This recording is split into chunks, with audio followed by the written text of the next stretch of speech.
Hello दोस्तों, refix India के YouTube channel पे आपका फिर से स्वागत है।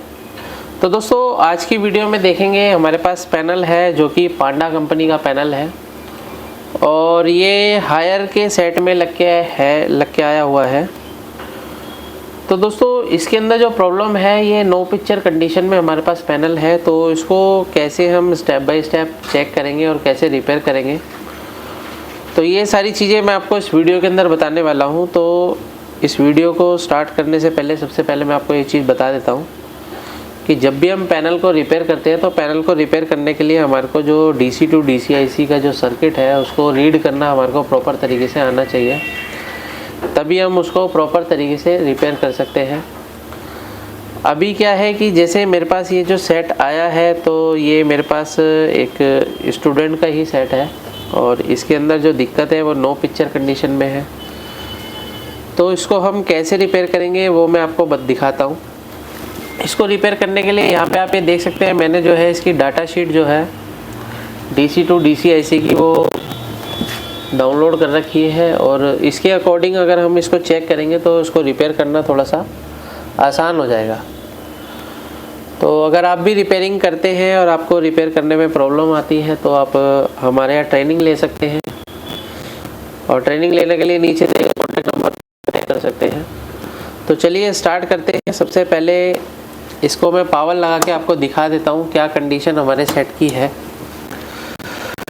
तो अभी जैसे हमने इसको सेट को स्टार्ट किया है यानी पावर दिया है और ऑन ऑफ स्विच जैसे ही मैं प्रेस करता हूँ तो अगर आप यहाँ पे देखेंगे तो सेट तो हमारा ऑन हो गया है, लेकिन इसके अंदर जो है पिक्चर नहीं है, यानी कि नो पिक्चर कंडीशन में। यहाँ पे आप ये देख सकते हैं ये सेट हमारा बिल्कुल परफेक्ट ऑन है और इसके अंदर बैक लाइट भी जल रही है। तो इस तरीके की अगर दिक्कतें आती हैं तो इसको आपको कैसे चेक करना है तो देखें। अभी क्या है, मल्टीमीटर को सबसे पहले हम DC वोल्ट की रेंज पे सेट करेंगे और इसको हम चेक करेंगे। यहाँ पे अगर आप देखते हैं तो यहाँ पे जो है इसका ये फ्यूज़ लगा हुआ है और फ्यूज़ पे आप यहाँ पे देखेंगे तो ये 12 वोल्ट की सप्लाई है, बिल्कुल परफेक्ट तरीके से हमारे को मिल रही है। अभी क्या है कि अगर दोस्तों अगर आप यहाँ पे देखेंगे कि ये जो 12 वोल्ट है फ्यूज़ के ऊपर आ रहा है, लेकिन फ्यूज़ से जो हमारी ये सप्लाई है ये DC टू DC IC के अंदर जाती है। जैसे कि आप यहाँ पे देखेंगे तो DC टू DC IC है और DC टू DC IC से जो हमारा वोल्टेज निकलता है 3.3 वोल्ट आप यहाँ पे देख सकते हैं। तो यहाँ पे जो इसका 3.3 वोल्ट की सप्लाई है वो हमारे को नहीं मिल रहा है।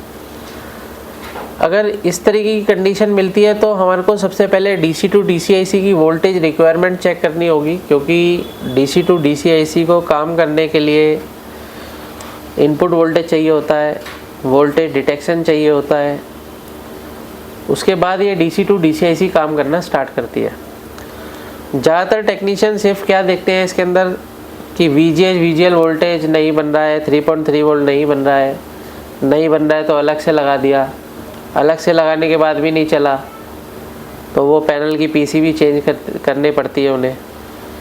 तो हर किसी टेक्नीशियन के पास बॉन्डिंग मशीन अवेलेबल नहीं होती है, कई बार PCB नहीं मिलती है तो उसको रिपेयर करना पड़ता है।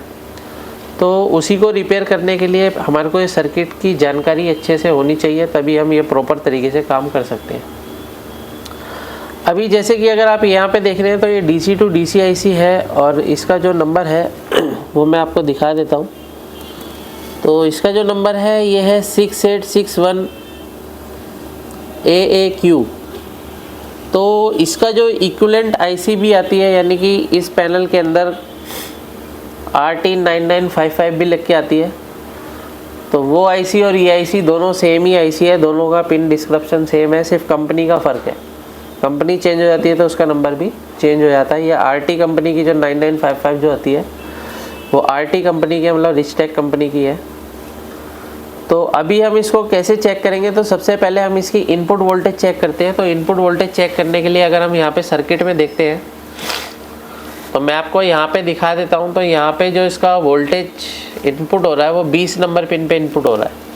यहाँ पे आप ये देखेंगे लिखा है INVL, मतलब इनपुट वोल्टेज। जब इसके अंदर इनपुट वोल्टेज इनपुट होगा तो यहाँ पे आप ये देख सकते हैं, यहाँ पे नॉन पोलराइज कैपेसिटर भी लगा हुआ है जो कि फिल्ट्रेशन के लिए लगा हुआ है, क्योंकि यहाँ से जब सप्लाई आती है तो वो किस कंडीशन में आ रही है, तो कंपनी ने यहाँ पे एक कैपेसिटर दिया हुआ है ताकि वोल्टेज की वेरिएशन को रोका जा सके। तो उसको यहाँ पे कैसे देखेंगे, तो उसको यहाँ पे देखने के लिए तो मैंने इसका भी एक डायग्राम निकाला है, वो भी मैं आपको दिखा देता हूँ। तो अगर मैं आपको ये दिखाता हूँ तो ये मेरे पास आईसी है, और आईसी को मैंने इसलिए उल्टा करके रख रखा है क्योंकि यहाँ पे मेरे पास जिस कंडीशन में आईसी है उसके हिसाब से मैं इसकी जो पिनों को है काउंट कर सकता हूँ आसानी से। तो यहाँ पे अगर मैं देख रहा हूँ तो इसकी पिन नंबर 20 इनपुट वोल्टेज की है। पिन नंबर 20 किस चीज़ की है? इनपुट वोल्टेज की है। तो यहाँ पे अगर हम देखेंगे इनपुट वोल्टेज जो है हमारा, यानी कि यहाँ से देखते हैं, ये पिन नंबर 24 है और ये 23 है, उसके बाद ये 22 है, 21 है और फिर 20 है। तो 20 नंबर पिन का जो कनेक्शन है कोइन से पीएफ के पास जाके जुड़ रहा है, क्योंकि मैं डायरेक्ट इस पिन पे वोल्टेज चेक नहीं करूँगा। कई बार क्या होता है कि अगर वोल्टेज है तो कई बार शॉर्ट भी हो जाती है आईसी। तो मैं यहाँ से क्या है पिन नंबर 5 से जो है एक एक ट्रैक पे चेक करूँगा कि कहाँ पे हमारे को कंटिन्यूटी मिल रही है।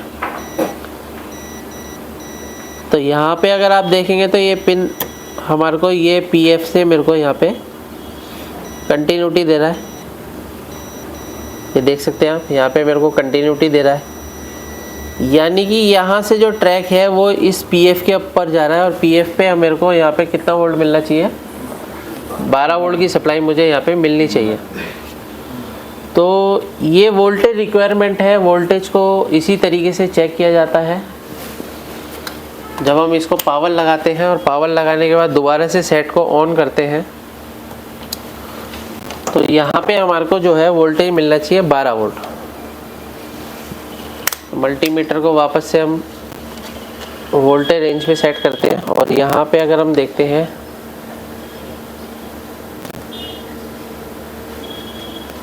तो यहाँ पे आप ये देखेंगे 12 वोल्ट तो हमारे फ्यूज़ पे मिल गया है।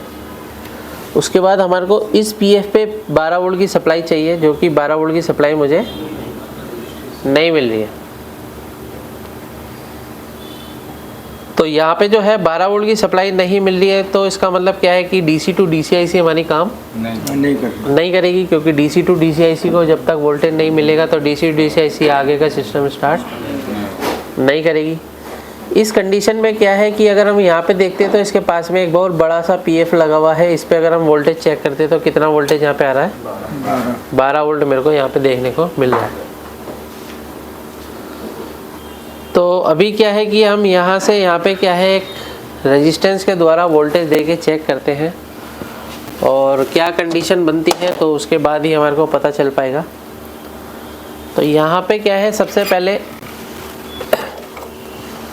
हमारे को जो है सोल्डिंग करनी है।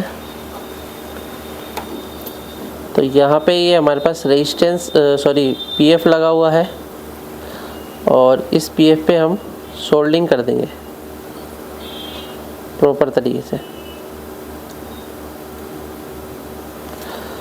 और दूसरे पीएफ पर भी हम अच्छे से सोल्डिंग कर लेते हैं, ताकि जब हम रेजिस्टेंस को लगाएं तो वो प्रॉपर तरीके से काम करे।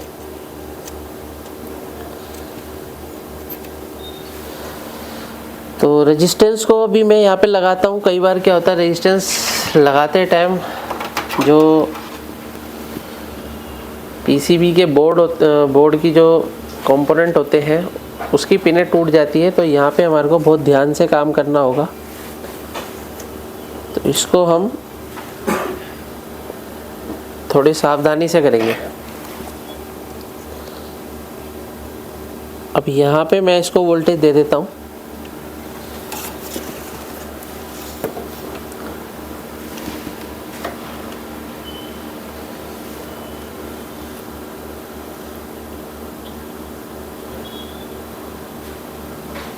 तो यहाँ पे हम इसको लगाते हैं इस तरीके से,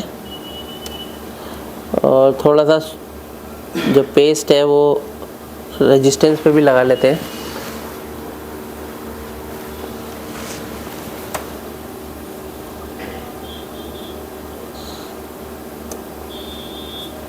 तो ये हमारा लग गया है। और दूसरा जो पॉइंट है उसे भी हम लगाते हैं। इसको प्रॉपर तरीके से हम यहाँ पे लगा देंगे।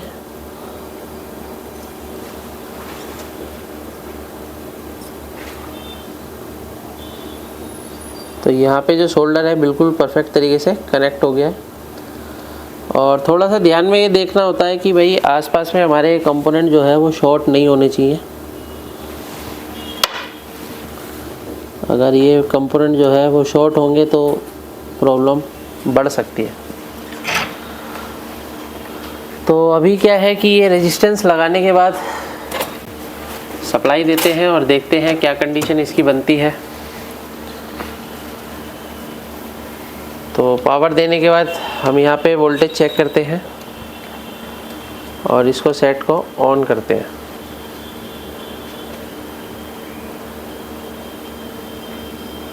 तो यहाँ पे आप ये देखेंगे 12 वोल्ट तो हमारा आ गया है। लेकिन अब यहाँ पे देखते हैं, यहाँ पे हमारा 12 वोल्ट ये भी परफेक्ट आ गया है। और सबसे पहली वोल्टेज जो होती है हमारी 3.3 वोल्ट यहाँ पे हमारी बन गई है। और 3.3 वोल्ट बनने के बाद यहाँ पे अगर आप देखेंगे तो AVDD वोल्टेज भी हमारा देख सकते हैं बन गया है। और अगर VGH और VGL चेक करेंगे तो वो भी हमारा ये देख सकते हैं -6 वोल्ट। और VGH कितना वोल्टेज होना चाहिए, ओके। तो अभी पिक्चर आनी चाहिए इसकी। तो अगर हम यहाँ पे देखते हैं तो इसकी क्या कंडीशन बनती है वो भी चीज़ चेक कर लेते हैं। तो अभी आप यहाँ पे देख सकते हैं पिक्चर इसकी बन गई है। इसको मैं दोबारा से ऑफ करके ऑन करके आपको दिखाता हूँ। इसको दोबारा से ऑन करते हैं।